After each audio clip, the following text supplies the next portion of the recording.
प्रिय छात्रों, आज हम कक्षा एकादश हिंदी आरोह पुस्तक के गद्य खंड नमक का दुर्वा कहानी का अध्ययन करेंगे। इसके लेखक मुंशी प्रेमचंद हैं, जिन्होंने अनेक कहानी, उपन्यास, नाटक और निबंध संग्रह उनके प्रकाशित हैं। मुंशी प्रेमचंद का जन्म 1880 ईस्वी में उत्तर प्रदेश के लमही नामक ग्राम में हुआ था। इनका मूल नाम धनपाल राय था। इनका बचपन अभावों में बीता। इन्होंने स्कूली शिक्षा पूरी करके किसी भी तरह बीए पास किया, फिर नौकरी की और बाद में गांधी जी के असहयोग आंदोलन में उन्होंने सक्रिय रूप से भाग लिया और नौकरी से त्यागपत्र दे दिया। उन्होंने जीवन के यथार्थ को एक आदर्श रूप देते हुए प्रस्तुत करने का प्रयास किया है। सन 1936 में इनका देहावसान हुआ।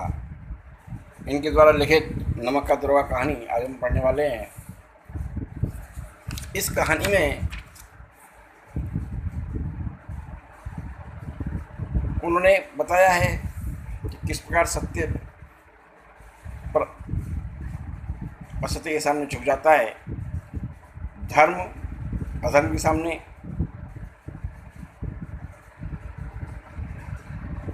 जीत होती है, सत्य की असत्य पर जीत होती है, धर्म की अधर्म पर जीत होती है, बुराई पर अच्छाई की जीत होती है। इसमें क्रमशः सत्य के प्रतीक मुंशी वंशीधर एवं असत्य के प्रतीक पंडित लोपीदीन, जिनके पास अपार धन संपदा है, वैभव है, जिनके पास ताकत है, शक्ति है, वो अपनी शक्ति का प्रयोग करके पहले उन्हें लालच दे करके उन्हें अपने काबू में करना चाहते हैं। जब उनकी बात लालच से बात नहीं बनती है तो फिर उसे वो उनकी नौकरी से निकलवा देते हैं। लेकिन बाद में उन्हें एहसास होता है और वे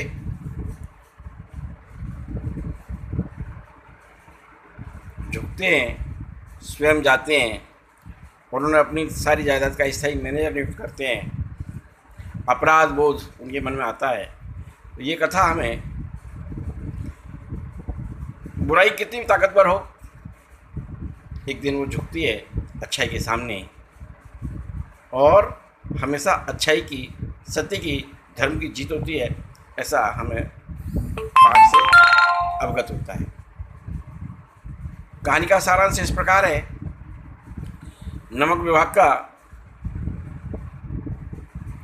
जग का जब विभाग बना तो लोग चोरी छुपे उसका व्यापार करने लगे, क्योंकि नमक पर प्रतिबंध हो गया था, जिससे समाज में भ्रष्टाचार को बढ़ावा मिला, काले व्यापार को बढ़ावा मिला। अधिकारी लोग रिश्वत लेने लगे, उनकी पौबारें होने लगी। नमक विभाग में बड़े बड़े पदों को छोड़ करके लोग आना चाहते थे और दरोगा जैसे पद के लिए तो बात ही अलग थी।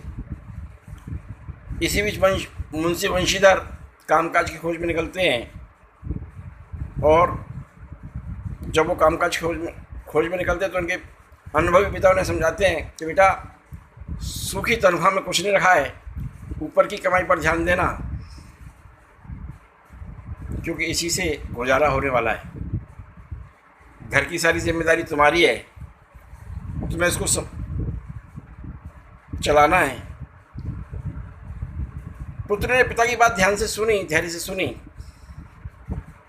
लेकिन बुद्धि और आत्मावलंबन भाग्य के सहारे वो काम की खोज में निकले और उन्हें नमक के दरोगा पद पर उनकी नियुक्ति हो गई।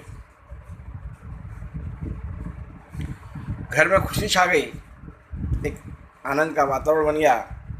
एक ऐसे विभाग में बेटे को नौकरी मिली है जहाँ धन की कोई कमी नहीं है। सर्दी का मौसम होता है, सभी लोग अपने अपनी रजाई में छिपे होते हैं। मुश्किल से 6 महीने बीते थे।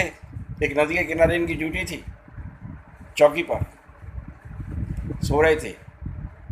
उस नदी पर लकड़ियों का पुल था। गाड़ी को रात को गाड़ी को जाने की गड़गड़ाहट की आवाज़ हुई।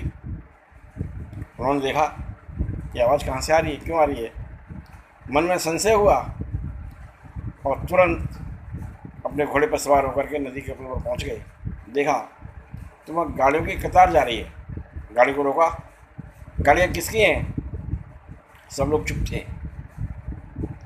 किसी ने हिम्मत करके कहा पंडित उलूपीदीन की। पंडित उलूपीदीन उस क्षेत्र के एक जाने माने रईस, बहुत बड़े आदमी थे, जिनके यहाँ भारतीय तो क्या अंग्रेज अधिकारी भी अतिथि होते थे, जिनके सदाव्रत चलते थे, धर्मादय चलते थे, अन्नक्षेत्र चलते थे, बड़े धार्मिक व्यक्ति थे। उनकी गाड़ियाँ हैं। गाड़ी वाला दौड़ा दौड़ा पंडित उलूपीदीन के पास पहुंचता है, बताता है कि दरवाजे ने गाड़ी रोक ली है। पंडित उलूपीदीन पीछे रथ में सवार थे, निश्चिंत थे। उनका लक्ष्मी पर अखंड विश्वास था। वो जानते थे कि लक्ष्मी के सामने सब झुक जाते हैं, लक्ष्मी से सबको बस में किया जा सकता है।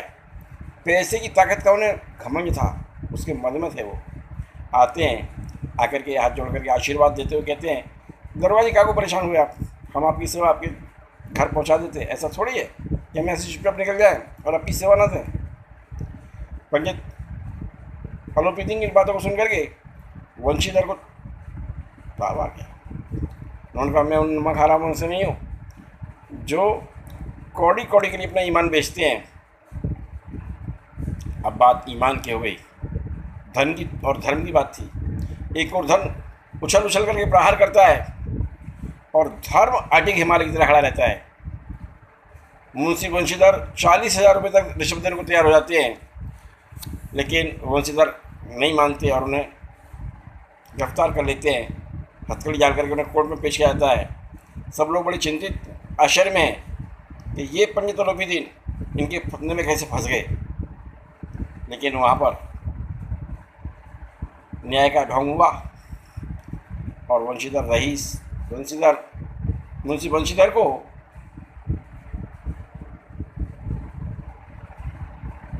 दोषी करार दे दिया गया।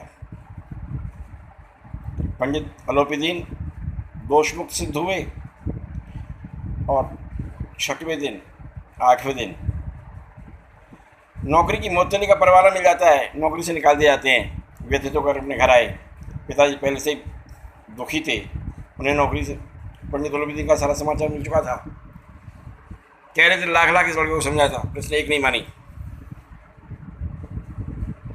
घर में बड़ा कष्टभर वातावरण था, सभी लोग दुखी थे। एक दिन शाम के समय पंडित उलूपीदीन अपना रस लेकर वहाँ पहुँचते हैं। पंडित उलूपीदीन को देख करके वंशीधर के पिताजी मुंशी जी दौड़ करके उन्हें प्रणाम करते हैं, लल्लू चुप्पो की बातें करते हैं, उन्हें खुश करने का प्रयास करते हैं। वो समझते हैं ये निश्चित रूप से हमारे साथ कुछ दुर्व्यवहार करने आए हैं। वो अपने बच्चे वंशीधर के बारे में उल्टी सीधी बातें करते हैं। इस पर पंडित उलूपीदीन रोकते हैं और कहते हैं नहीं, आपका बेटा कुल कलंक नहीं है, कुल तिलक है। ऐसे लोग मैंने नहीं देखे। मैंने बड़े बड़े अधिकारी देखे, बड़े बड़े पैसे वाले देखे, बड़े बड़े योग्य व्यक्ति देखे। मैंने सबको अपने पैसे का दास बना लिया, लेकिन तुम्हारे बेटे ने मुझे अपना दास बना लिया है। मुझे उससे मिलना है। वंशीधर रईस मिलते हैं। बार बार रईस शब्द का उच्चारण हो रहा है क्योंकि वो धर्म के रईस हैं, सत्य के रईस हैं, अच्छाई के रईस हैं। वंशीधर जी के सामने वो एक पत्र रखते हैं जिस पर लिखा रहता है कि मैं अपनी पूरी सारी जायदाद का मैनेजर स्थायी मैंने नियुक्त करता हूँ। एक अच्छी तनख्वाह, घोड़ी, बंगला, नौकर चाकर सब मुफ्त।